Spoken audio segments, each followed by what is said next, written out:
Hi and welcome to another gaming video, and today I want to talk about Nintendo consoles that were released but they weren't supposed to be successors.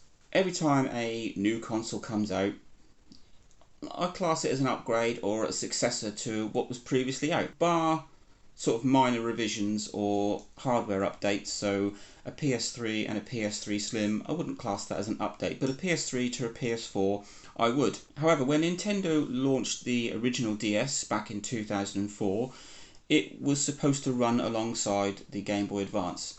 They stated in press launches, etc., that it wasn't a competitor, it wasn't a successor to the Game Boy Advance, it was supposed to be to run alongside it, which I find very odd because the original DS, along with the DS Lite, had a Game Boy Advance slot.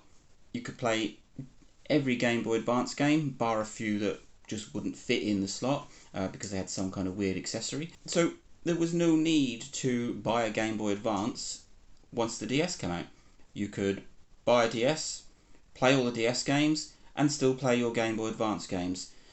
And we all know how successful the DS was. Don't think anyone in their right mind was going to go, no, I want to go out and buy a Game Boy Advance. So for them to say that the DS wasn't the successor to the Game Boy Advance, that's not right. Fast forward to the Switch. When the Switch came out, it was supposed to run alongside the 3DS. They were supposed to complement each other. But the minute the Switch came out and it had almost sort of instant success, Nintendo just killed off the whole 3DS line.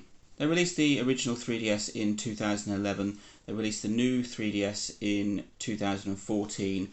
In March 2017, they released the Switch, which was an instant success, and it's grown and grown ever since. And in June 2017, they released the new 2DS XL, the last version of the 3DS line to come out, which I own here. Even in that short time between March and June, they would have seen that the Switch was a huge success and was growing all the time, which already kind of put the DS line, 3DS line, as dead in the water.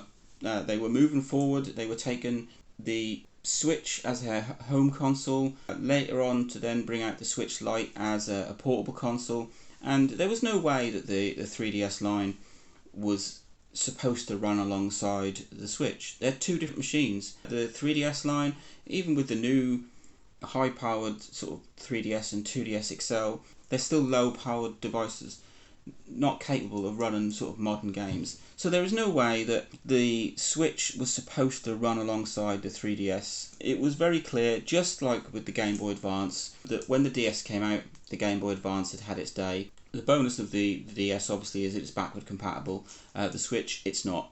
The Switch is not backward compatible with the 3DS. It drew a line there. It cut off any kind of longevity future for the 3DS because everyone was moving to the Switch, which had its own kind of game library. You couldn't play DS cartridges in a Switch, so it really then just put a nail in the coffin of the 3DS line. In 2020, the new 2DS XL was officially discontinued, with the 3DS XL being discontinued a year before that. So even with the new range of 2DS XL, 3DS and 3DS XL, it was Nintendo's way of just eking a little bit more out of their 3DS range before they fully went over to the Switch. So two consoles there that were supposed to run alongside their successor officially, but there's no way they were designed for that. They were saying goodbye to their older system, and that's fine.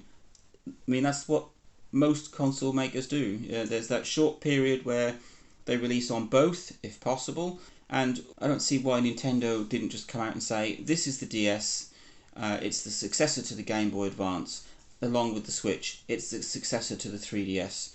Let me know what you think. Link, like, subscribe, enjoy.